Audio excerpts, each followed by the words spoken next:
Okay, Be'ezus Hashem, today's daf is Daf Chaf Tes, 29, Daf Chaf Tes, and we're going to start from the Mishnah on Daf Chaf Ches Amud Bey. It's a very, very interesting Mishnah. The Mishnah is talking about Ha'ish, Maderes Benoy. I really like, listen, Alan, this should be your question. It says, Right. Why does it say Ish Maderes Benoy? It's really talking about a father, and a strange thing, the father wants his son to become a Nazir. Shalom Aleichem. Aleichem Shalom. Yeah. Good evening. Getting over. We're just starting from the Mishnah. The Mishnah okay. says, a father has the right to say to his son, let's say he's a bar mitzvah we're talking about, and he can say, I want my son to be a Nazir, and then the son has to be a Nazir. Okay, now look, what's that all about? Let's, you would think like it's a breast liver thing, or that he's putting an extra midas chasidus on his son. So how does that work? And is the son a nazir d'oraisa? Does it work midoraisa or does it work midrabanan? How does it work that a father will tell his under bar mitzvah boy, say after me, I am a Nazir, and the boy under bar mitzvah, let's say he's 8 years old, will say, I'm going to be a Nazir, and the kid is a Nazir. So the father has a right to do that and force his son to be a Nazir. But the Mishnah says, maybe, so this is the relation to, maybe is it only a father, or maybe a grandfather could do it too. But but a woman cannot make her son into a Nazir. So a woman, it's not a mother who tells her son, I want you to be a Nazir. It doesn't work. So let's skip the word ketzah. But the Mishnah says, Gileach, if the 8-9 years old just walks into the barbershop, right? So he violates his Naziris, then it goes off. Like he's like saying, I don't want it. Or he has relatives and says, your father's nuts. Come with me, we're taking you to the barber. If his relatives do that, then the Naziris goes off. Micho, or even if the son says, Tati, I don't want to be a Nazir. If the son doesn't say anything, he's an Adela boy, but his close relatives say to the father, we don't want your son to be a Nazir, then he's not a Nazir anymore. Very interesting. Let's say the son completes the Naziris, so who pays for the karbanos? The father pays for the karbanos. But let's say the father set aside karbanos for his son for the end of the Naziris, and the son backed out of the Naziris. He walked away from the whole thing. So the Mishnah teaches us, if the father had already set aside animals, but the son, reneged on his Naziris commitment, hachatas, what was set aside for the karban chatas, the female sheep, Thomas, you have to let it die, because a chatas you can't bring a chatas as a donation. So therefore you put it in a pen and you close the door and let the chatas, the behemoth, starve to death. That's a halacha l'Moshe Sinai. Well, what was set aside as an oila, ticker of oila, you bring it as a carbon oila, because an oila, if it's not an oilas nazir, it'll be a donation oila. Ushlamim, yikriv ushlamim, and the shlamim will be brought up as a shlamim, but not as a regular shlamim. It has the dinin of a shalmi nazir. So instead of giving you 2 days to eat it, you get only 1 day to eat it. You can only eat it for 1 day. The eina tu'una lechem, and it doesn't need bread. You don't have to bring the nazir breads with it, because again, it's brought because the kid reneged on his naziris, so it's not really a shalmi nazir anymore. But let's say the father just set aside money, one pile of money. So then the halacha l'Moshe Sinai says, if you're not a nazir anymore, you can take that whole pile, yiplu nadav, and throw it into pushka. Even though within that pile it was meant to buy a karban chatas, but since you didn't specify which part of the money is going to be karban chatas, it's just a pile of coins. So throw it in the pushka and buy a karban oila. Mois mufurashais, but if it's 3 separate piles, one pile is chatas money, one pile is oil money, one pile is shlamim money. So the Mishnah, we've seen this before. The mechatas, the money that was set aside for chatas, yelchli yamamelech. You take a trip to the Yamamelech and you drop that money there. Loy nehen, and you can't benefit from that money. The loy ma'alim, if you do by accidentally benefit from it, you don't bring the karban mi'ila, because really it's not a chatas itself. It's not the animal itself. It's money to buy an animal. The may and it's a money to buy an animal that you don't even have to buy the animal because it's not there's no chatas anymore because there's no nazir here anymore. The may oila, the money that was set aside for the oila, you bring it as a carbon oila. You my alam ban, and if you use the money for personal items, you have to bring a carbon ila on that because that money that was designated for an oila, you're supposed to use it as an oilas nedava, as a donation. And so it's hegdish money. The may shlamim, the thing that you set aside for shlamim, well, shlamim is kachim kalam, is a lighter type of hegdish, so there's no meila there. So you aviyu shlamim, you bring a shlamim, you purchase a shlamim, v'necholim yom echad, you eat it for one day, v'einin tu'una lechem, and you don't get breads. Okay, but the main part of this Mishnah is that a father, I don't know why it says ish, it should say a av, but it says a father. I guess if you're making your son into a nazir, you're losing that father relationship because you're putting such a restriction on the kid. Anyhow, the ish madir es benazir. So the Gemara says, how does this whole thing work? What are the mechanics? Is it the Raisa, the Rabbanim? Why is it only the father can do it, but not the mother? So the Gemara asks, ish and the father, yes, aval ish aloi, but the mother not. My tama, what's the reason for that? So Rabbi Yochanan says, halachihi. Benazir. It's a halacha l'Moshe Messina. Don't ask any questions. A father has this superpower that he can make his 8-year-old son into a nazir, but the mother doesn't have it, and the son becomes a nazir d'oraisa. Okay, so that solves a lot of problems. But that's okay. That's a good question. Okay, no. If it's else, when we said that there are 3 piles of money, by the way, I just want to point that out because it should be clear.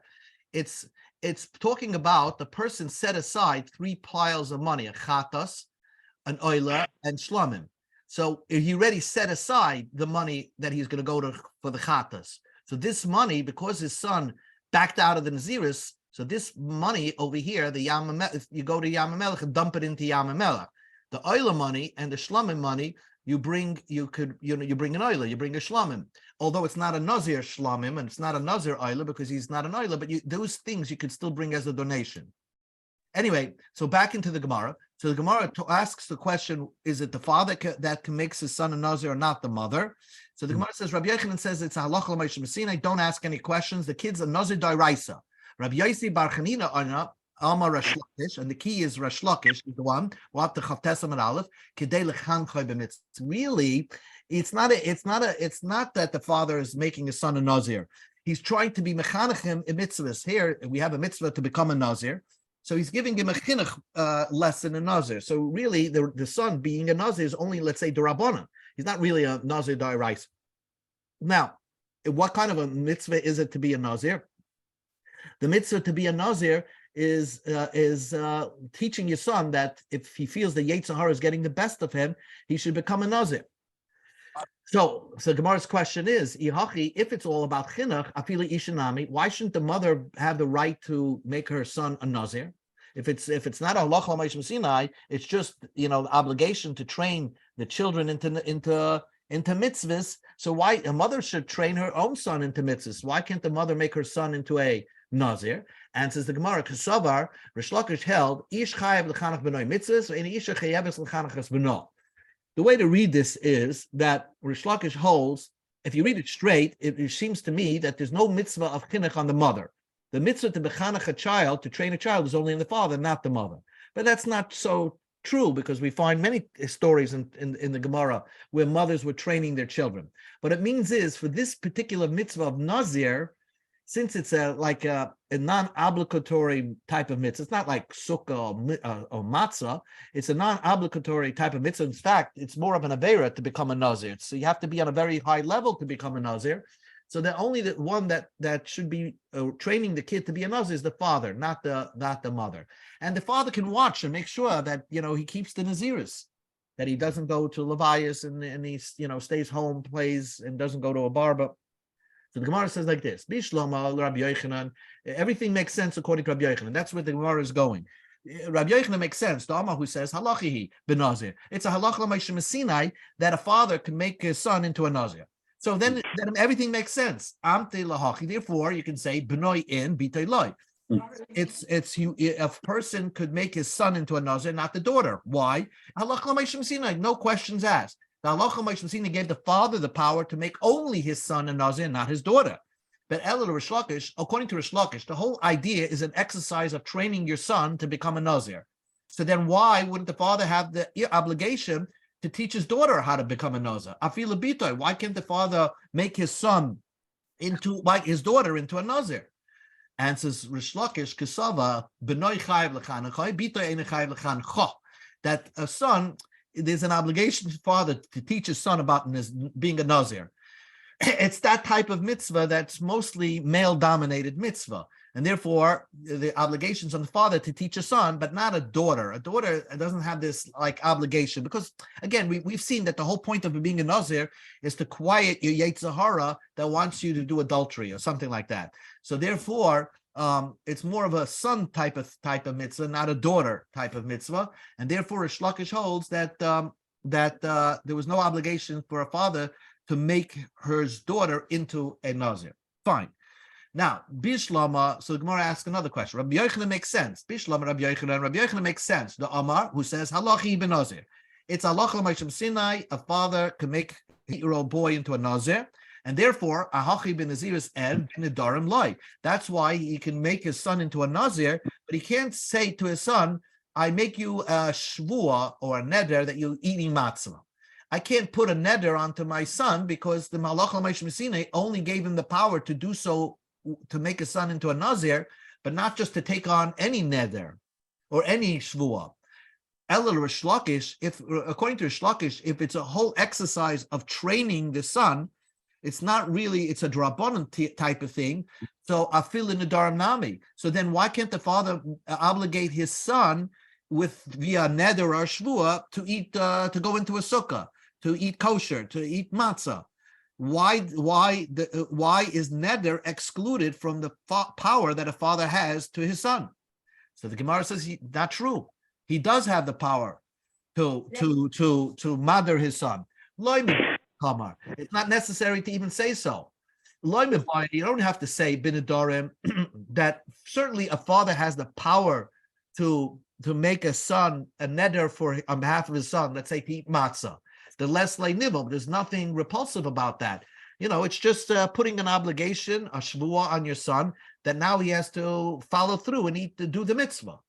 Ella, but I might think, afilu ben naziris is lay nibble, in that naziris, a type of neder that you're answering your son on wine and answering your son to take a haircut or to be metamala mesim.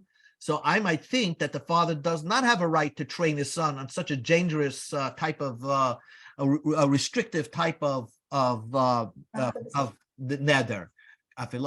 Even nevertheless, we still that there's an obligation for a father to teach his son about naziris. Back into the question. Bishlam Rabbi Yochanan, according to Rabbi Yochanan, everything makes perfect sense. The Amma halachi ben nazir. Halachi ben nazir, that means a halacha l'Moshe Sinai that a father can do it and make his son into a nazir. That's why the halacha Moshe Sinai says, I need to turn in micha shemichul krayva. That's why it makes perfectly sense. If the son says, I don't want to be a nazir, or relatives, the son has, let's say, a brother or an uncle that says, I don't want this boy to be a nazir. The kid's not a nazir anymore. It makes no sense.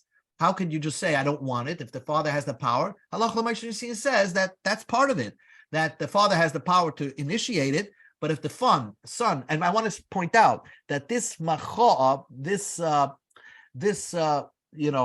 macha saying you don't want to be it, has to be toich kedei dibur. As soon as it's said, you can speak up. If the kid doesn't speak up, then he's already a nazir. Then speaking up a week later is not going to take away the naziris. I meant to point that out.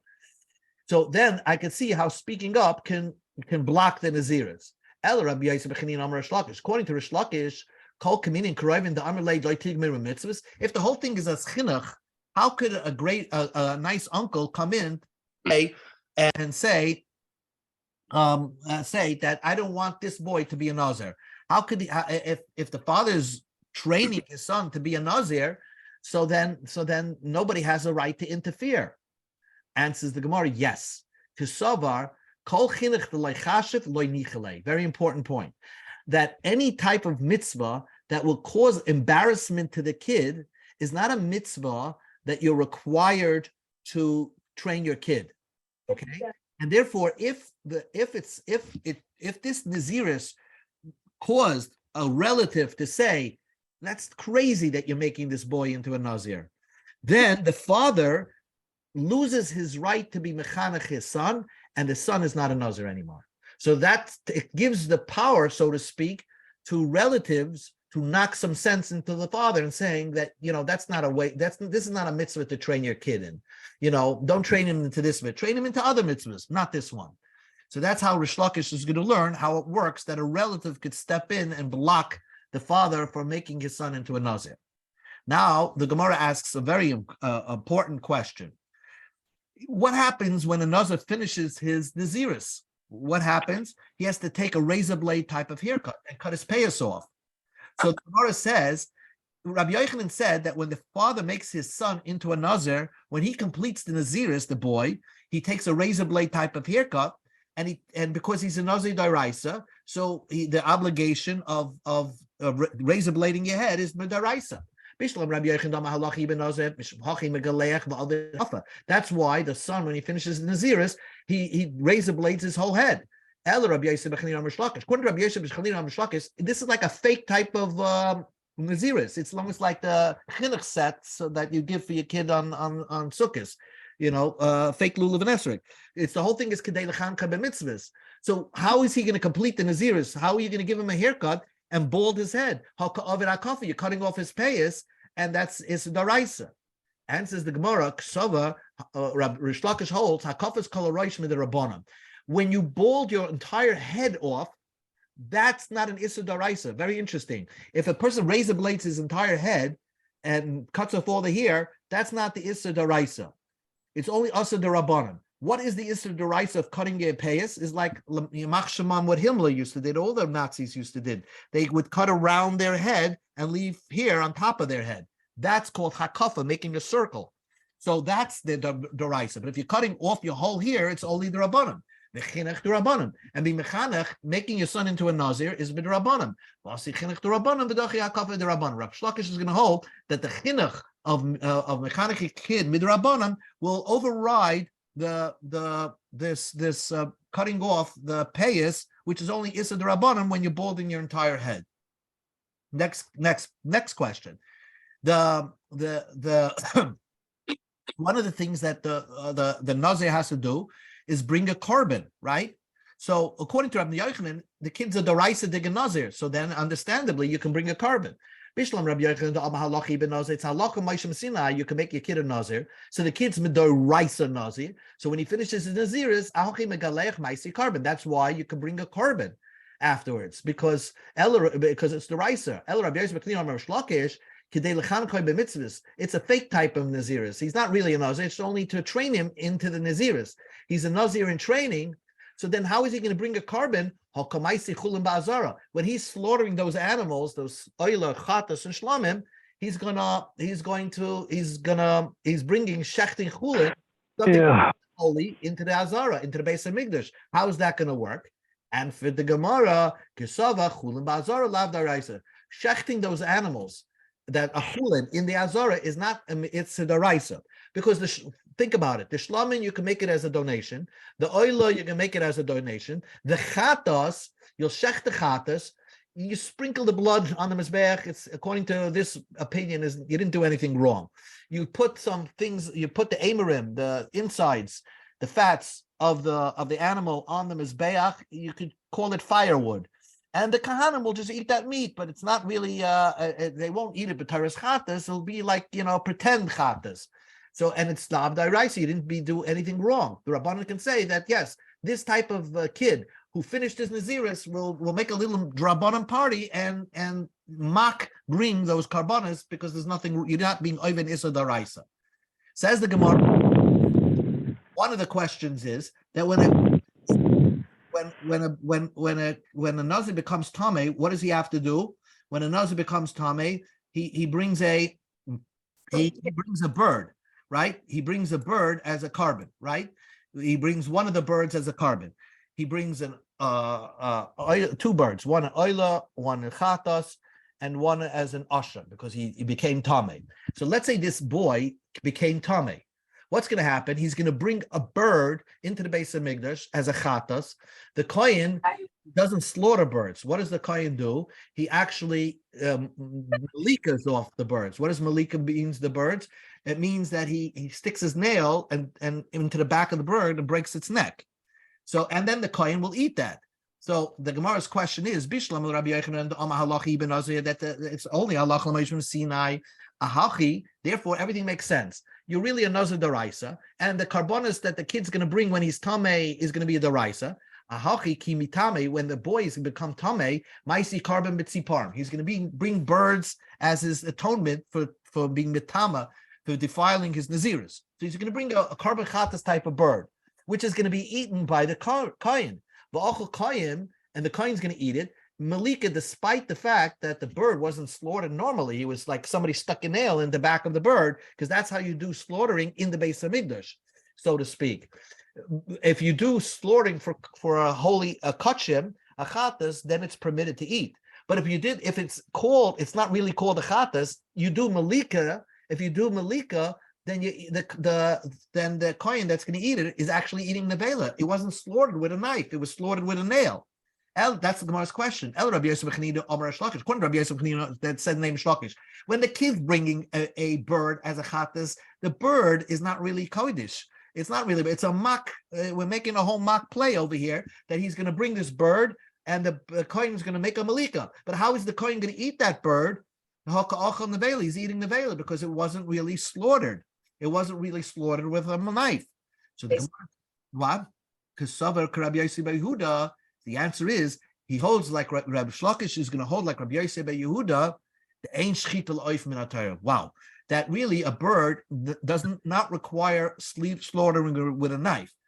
What in order to eat a bird min ha'torah, all you have to do is somehow sever the pipes, the blood pipes, and drain the blood from the body of the bird.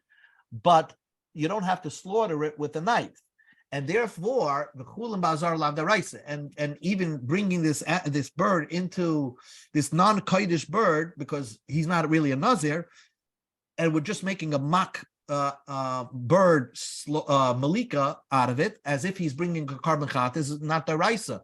So really, the kohen technically could eat that bird, even though it wasn't slaughtered. You did a malika, because not eating a bird that wasn't slaughtered is only asa midrabanan, according to Rabbi Yossi bar Rabbi Yehuda.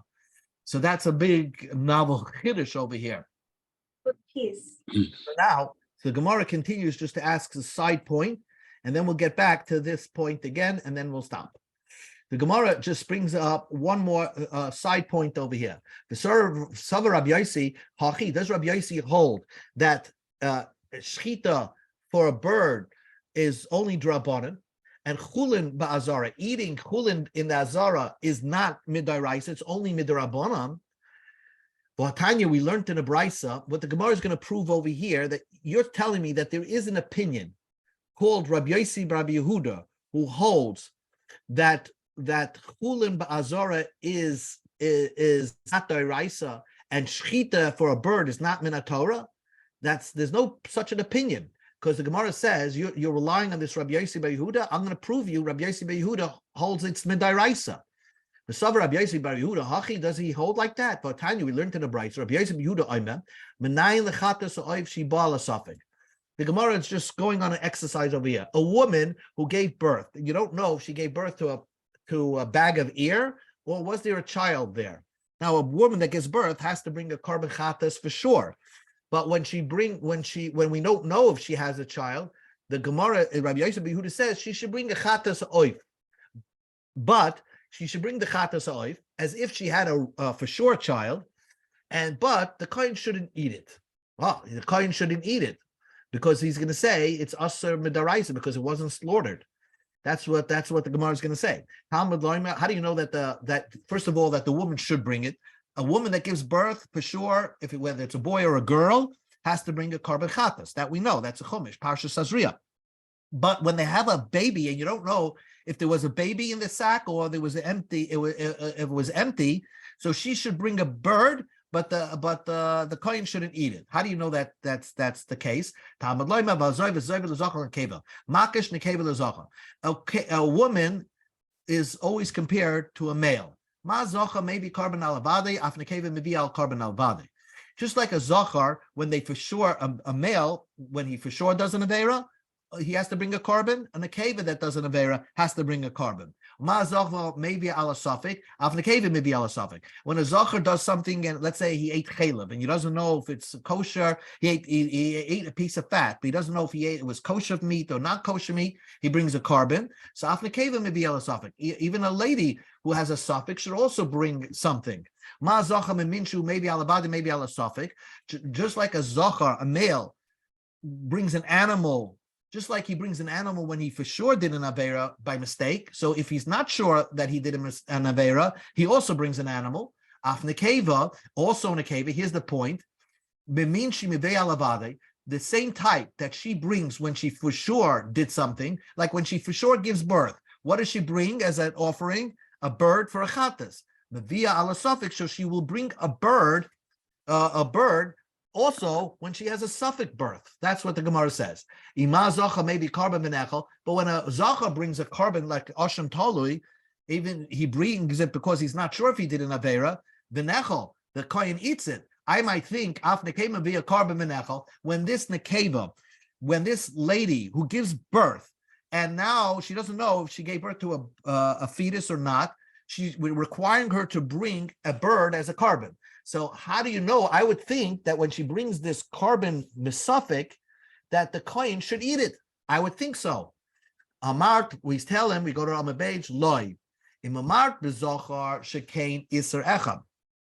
If you're going to say by a male, the reason why a kohen could eat the behema of an osham, holy, of a person that did an avera, not sure if he did an avera, and brings a carbon, the reason why the kohen could eat from that animal is because it's one possible wrong. What's the wrong? That maybe the person didn't do an avera, and he shouldn't have brought that chulin ba'azara. Okay, so we say the kohen eat it anyway. But Taima ben Akeva, by this lady who brings this bird as a carbon, what are you asking the kohen to do? Eat it? He might be over 2 isurim. Why? Maishne isurim. What are the 2 isurim that the kohen could be over by eating that bird? Lav isser nevela. First is it isser nevela, the chulin ba'azara, and this chulin ba'azara, because maybe this bird is not a holy bird. It was not supposed to be slaughtered in the base of Mikdash in the first place. So therefore, Rabbi Yossi got through saying that we don't ask the kohen. In fact, the kohen should not eat this bird that this lady is bringing because she's not sure if she gave birth to a baby or not. So what you do see from here, that after this whole exercise, Rabbi Yossi holds that the isin avela for a bird is medaraisa, and chulin ba'azara is also daraisa. So how do you say that Rish Lakish holds like Rabbi Yossi that isin avela and chulin ba'azara is only the rabbanon? So the Gemara asks back, Maskiv Laura Avacha B'Revika, V'dilma B'chayvel L'Meshumim Schazei K'trei Yisurim Midrabanan. Maybe what Rabbi Yossi Bar Yehuda meant that the kohen shouldn't eat the bird because it looks like he's over 2 Isser D'Rabbanan. Really, Isser Nevela and Chulin Ba'azara is only Isser D'Rabbanan, and because it looks like he's over, he's transgressing 2 Averis D'Rabbanan, we tell the kohen don't eat the bird. But how do you know definitively? Rabbi Yossi Bar Yehuda said Isser Nevela and Chulin Ba'azara is Daraisa. But this was a side point to all that we were talking about, and we'll just do one more small piece of the Gemara, and then we'll stop. And that is that basically we have a fantastic machlokes between Rabbi Yochanan and Resh Lakish. When a father is mother his son as a nazir, is the kid a nazir da'araisa, like Rabbi Yochanan said? Don't ask questions. The father can do it. Or is it only asa d'Rabbanan? And he's only a nazir d'Rabbanan, like Resh Lakish said. And why could the father be mechanech his son? Because the father has a right to be mechanech his son, like any mitzvah. So the Gemara says like this: let us say that this is a machlokes tanoim, because the Gemara says that Moshe Mades Benoy Benazar. How long can a person make his son a nazir? To what age does the father have this power? Rabbi said until he's 13 years old, basically. Till he brings 2 years, till he's 13 years old. After his bar mitzvah, the father has no right to do it. Rabbi Yosef Bar Yehuda says, wait a second, it starts a little earlier. Why? Till he reaches 12 years old. Because when a boy reaches 12 years old, the Torah gave him power to make nadarim. So then, up until that age, up until the age of 12, does the father have a right to make his son into a nazir? So that's a machlekes, Rebbe and Rabbi Yosef Yehuda. How long does the father have the right? Rebbe said up until 13. Rabbi Yosef Rabbi Yehuda said up until the kid is 12. My lav Tanai. This is exactly the machlekes Tanaim, whether the right that the father has to make his son a nazir is a deraisa thing or a derabbanan thing. The Rebbe saw halacha ibn nazir. Rebbe says it's halacha l'meshsine, no questions asked. Even though the kid turned into a 12-year-old where he has some power, he can make neders by himself. The father has the power to make him into a nazir. The father has the right to make him a nazir until the kid brings 2 years, until he's 13 years old. Rabbi Yosef Yehuda because maybe Rabbi Yosef Yehuda holds that you have the right up until you're 12.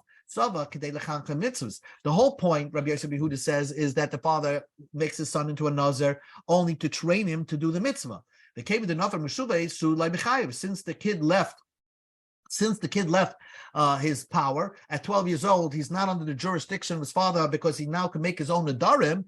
So maybe that's when the chinuch ends for that kid. So again, the machlokes of Rabbi Yochanan and Shlokish should be similar to the machlokes of Tanoim, of how long the father has that power. Answers the Gemara, Amri, I will tell you, no, not so. Loi, the Kuli Alma, both Rebbe and Rabbi Yosef Yehuda hold halachahi. It's halacha l'maishim Sinai that the father has the right to make his son into a nazir, and it's doraisa. So what's the machlekes? Why does one hold up until 12 and one holds up until 13? They're arguing what rights a 12-year-old has a right to make a neder. Rebbe Sava Mufla Samaklish Durabanan. Rebbe holds a 12-year-old to make a neder is only a thing Durabanan. Mid Daraisa, he's still considered a cotton. So V'asi Daraisa, so the Daraisa that the father can make his son into a nazir, Dachi Durabanan, will override the adulthood that we give on a child when he turns 12. And we say that no, that when it comes to Naziris, your father can still make you a nazir up until you're 13 years old. Rabbi Yosef Yehuda holds when a boy turns 12 years old, the right that he has to make neders is midaraisa. So he's a real man already at age 12, and therefore the father loses his right to make his son into a nazir at age 12. But both Rabbi Yosef Yehuda and Rebbe both hold that when a father makes his son into a nazir, according to this teretz, he's making his son into a nazir daraisa. Finally, the Gemara says, if you want, I can tell you, both Rebbe and Rabbi Yosef Yehuda both hold that when a father makes his son into a nazir, it's only drabanan, it's a mak naziris. And when a boy turns 12 years old, the fact that he can make a neder, and we say that he has all the restrictions of a neder, is only drabanan also. So Rebbe Salva, Rebbe holds that the chinuch the father has to train his kid is a drabanan, but that's a more stronger drabanan of the kid being an adult at age 12, and therefore Rebbe holds that you can make your son into a nazir even past age 12, even to 13, because chinuch is a very important mitzvah. Rabbi Yosef Yehuda Savad, no, you have up until 12 years old to make your son into a nazir. Kisavar, they hold, Rabbi Yosef Yehuda holds, the fact that the Rabbanan already turned this kid into an adult at age 12, so then chinuch, there's no chinuch anymore after age 12. And therefore, Rabbi Yosef Yehuda holds, since there's no chinuch after age 12, the father loses his right at age 12 to make his kid into a nazir. So that's the important machlokes between Rabbi Yochanan and Rish Lakish regarding the power that the father has a right to make his son into a nazir. That's the whole subject. We'll continue tomorrow.